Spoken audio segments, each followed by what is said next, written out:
not expected to be filed.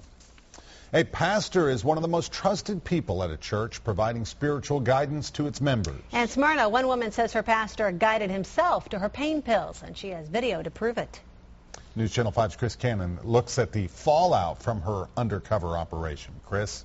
Kristen, Rory, Jean Harris wanted to know who was stealing her pain pills. She had an idea that would eventually answer that question, but surprisingly separated her from her lifelong church.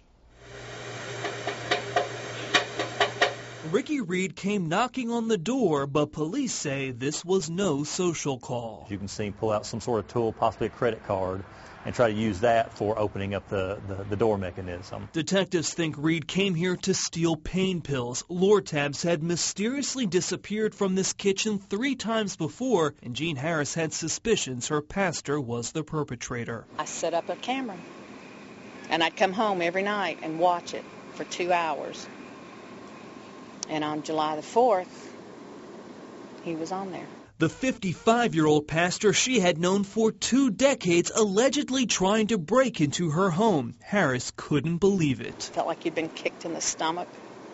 Was crying. At the time, Reed was pastor of First Free Methodist Church in Smyrna, the church where Harris had been a member for 55 years. Reed is no longer with the church, and neither is his alleged victim. I got a letter from the superintendent that said that my personal business should be kept personal, that I should just not talk about this. Harris claims church leaders came down on her because she went public with this video, but police think Harris isn't the only church member Reed allegedly stole pills from. If he has victimized other people, then he needs to answer for those as well. Harris harbors no ill will towards Reed. In fact, she's worried about her former spiritual leader. He was at my dad's funeral 2 weeks ago, and I told him I loved him. I said, "Are you getting help?"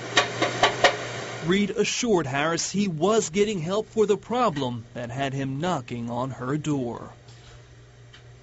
Harris told News Channel 5 her home was burglarized once while she was teaching Vacation Bible School and again while she was visiting her father at the hospital. She claims Reed actually called her during that visit to confirm she was not at home.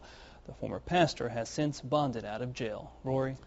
Interesting, Chris. Thanks. Police believe Reed broke into the homes of several other church members and stole medication, but detectives are having a difficult time convincing those people to actually report the crimes.